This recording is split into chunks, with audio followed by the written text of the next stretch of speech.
The Diamonds and Pearls tour was a great introduction to touring life for me. We did come from different places as far as putting that Diamonds and Pearls band together. Sonny came from the same place as Prince, literally and musically in a lot of ways. Rosie had the gospel background.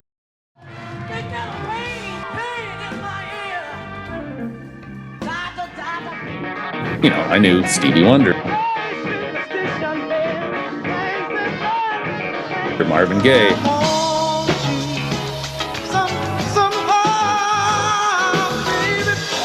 And I knew Sly. But I didn't know Larry. Or on the break when he's like, Tommy, you ever heard Grand Central Station? And I was like, nope. And he was like, that explains it.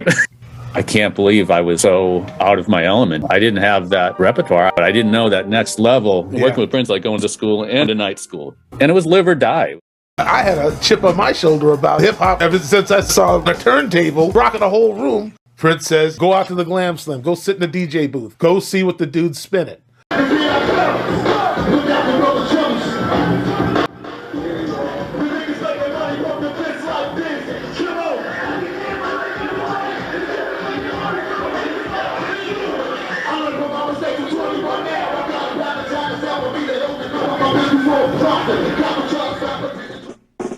You know, whether somebody's rapping or singing, my job's the same. The only way you know whether what you're doing is right or wrong is what Prince has to say about it. Everything meant so much. By the time the Diamonds and Pearls tour happened, some of those songs we'd been playing for a while. It's like the longer we rehearsed something, even if it was a new song, the more it would evolve and change. You know, from studio to live, from performance to performance. It was a period different from any other period of Prince's canon. It's difficult to explain the transition. My first show with Prince was at the Tokyo Dome in April 1992.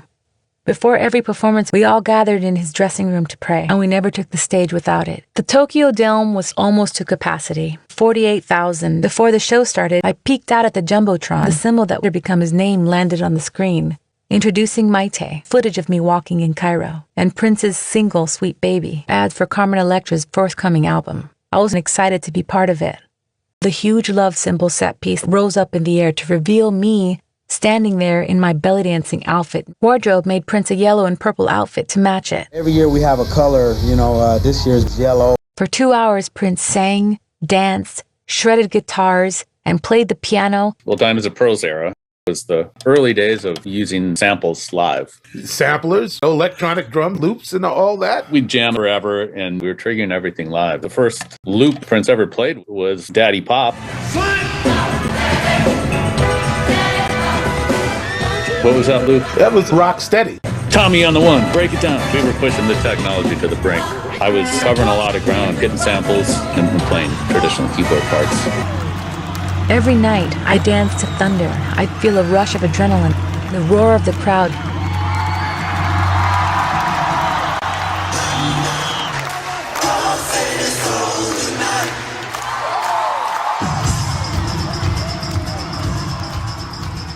I dodged off stage for a quick change to a chiffon dress with ballerina tights and point shoes. I danced to Diamonds and Pearls.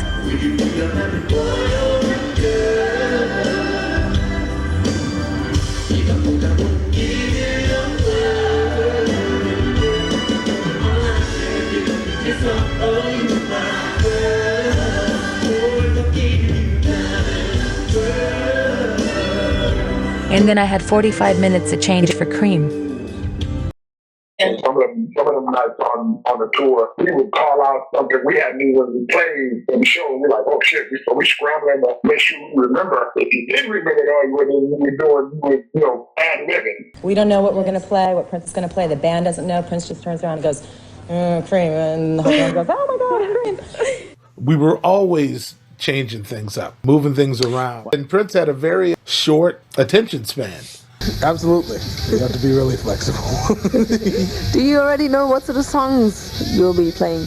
No, to be honest, I don't have a clue what we're going to play tonight. I really don't. It could be just improvisational from note one, or it could be any number of things what we've been rehearsing, and it could be anything. It could be prepared or unprepared. We're prepared to do things like this because a lot of extracurricular activity. We go dance up in little boxes in little tiny outfits. Well, you know Prince, he kind of likes to do the sexy thing. We don't have to wear anything we don't want to wear, but we do have to wear little things. We were in Japan for a week. How did Japan cope with that sort of fairly raunchy style of... Yeah, surprisingly enough, they were. They were very polite. They all clap in unison.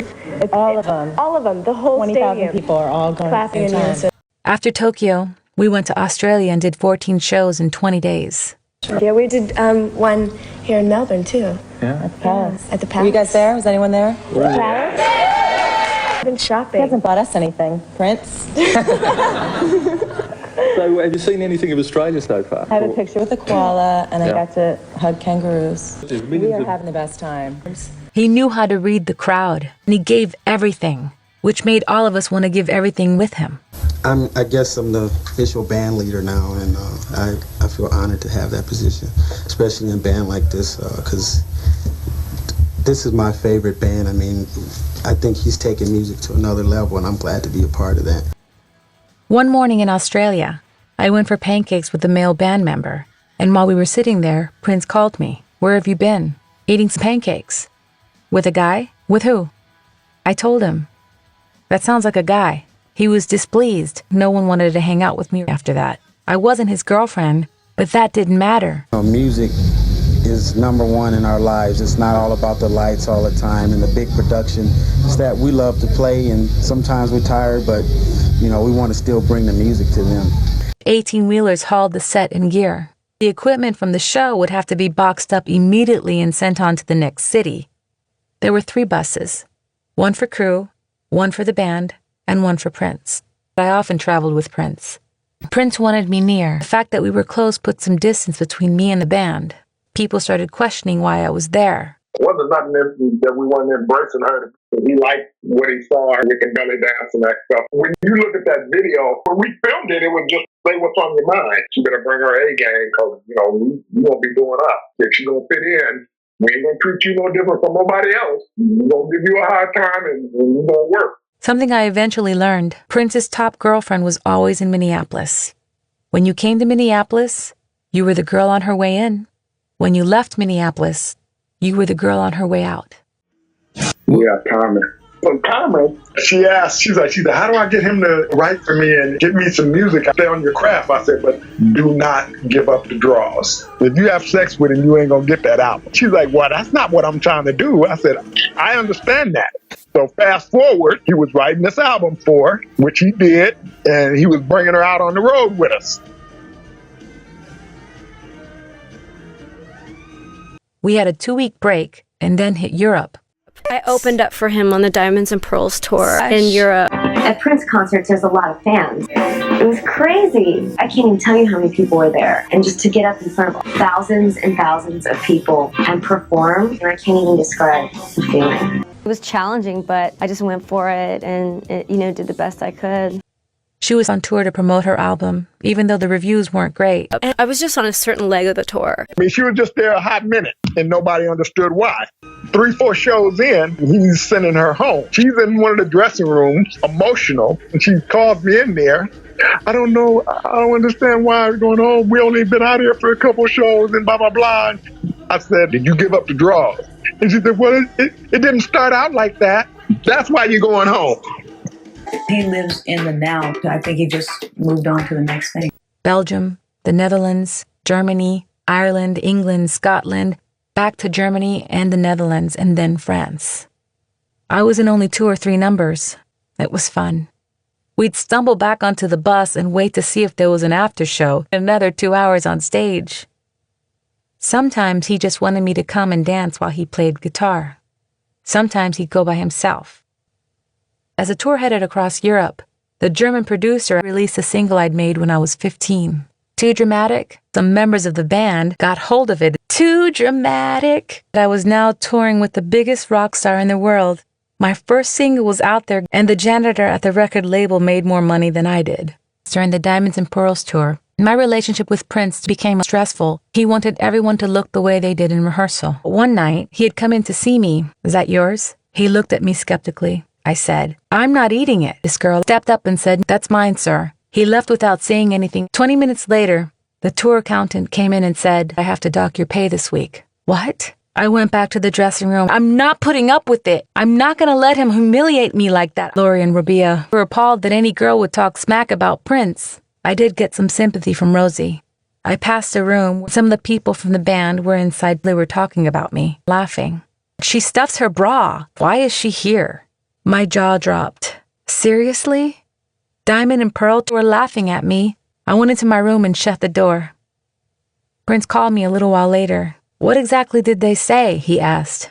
They know their time is limited. I've moved on. He wrote to me. Women are jealous of you because they know you're a virgin. They don't want you around because they feel less than you. Anytime someone tripped on your presence was because of jealousy or fear. I don't want to go too deep into anything, but I just found out a lot of stuff. Maite was the girl who took her place.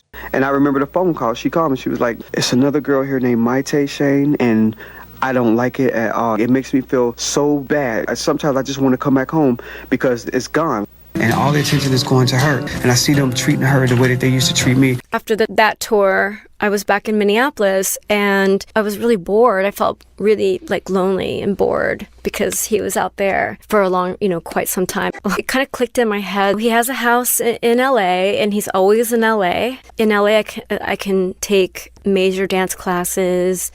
When he came back, I just went to him and said, can I live in LA? And he was like, okay. And I explained why I wanted to live there. And so I was in LA for quite some time. I used to play with Maite a lot, sister brother type stuff. Occasionally we got to rehearsal and she got in my car and drove it around the parking lot. We laughing and stuff, and I scooped her butt up and threw her in some snow. Well, I had this hang up about people touching her and putting their hands on her and hugging her and stuff like that. Fast forward the next day or two, Prince will come to me and go, hey, he said, so I understand that you were wrestling with Maite. I was like, yeah, we were just playing around, man. She, threw her in some snow. Yeah. She threw in the snow because she got in my car and drove it around. He goes, I think that's a little rough for a girl. Bruh. So we playing. I don't think you should play with her rough like that. All right, bruh. Well, tell her she can't be playing with you then, okay? That's what you need to do on your end. How, he was fascinated with her and where she come from and all that stuff. We filmed the Continental music video, which has footage from the Cairo trip with Randy, along with live concert footage from the Tokyo Dome, some B-roll shot on the bullet train in Japan, and a whole lot of bedroom footage I had nothing to do with, riding a camel across the desert in front of the Great Pyramids, and goofing around on a carousel with Prince. Now, that whole India thing, being from India and they showing all the pyramid shit, I don't know that she was India. I don't know. I don't know her background totally, but I don't necessarily know where all that came from. And I don't remember when they started talking, being in a relationship type thing, where she became a part of the band and she became part of his romantic story. Because, she was going to be a part of it. I mean, it's his thing. If he says it's going to be, it's going to be. Many of his music videos came together in this sort of collage, which is why we never questioned dressing up or standing on a bridge or riding around on a carousel. I don't think he knew himself when a lot of these images might come in handy. He just knew they would. But it all makes sense somehow in the story of a girl going out into the world to find herself. Something inside of me was like, I have to, I became more outspoken, and I just didn't feel that comfortable, being too outspoken with him. I was kind of given a choice, move back to Minneapolis or you're on your own. Well, I think I'm going to be on my own. The one thing that kept us going was the music. Touring at that level requires tremendous endurance. Somebody in wardrobe went to work for Janet Jackson during that time. And she said, I just did a month with Janet Jackson. I never knew how good you guys were. And she said, one day I decided to get down to wardrobe to organize some things. And I heard the band playing, sound check started. And she said to herself, what are they doing here already? And she ran out to the auditorium. It was just the tracks. There wasn't nobody on stage. We were live and Janet was Memorex.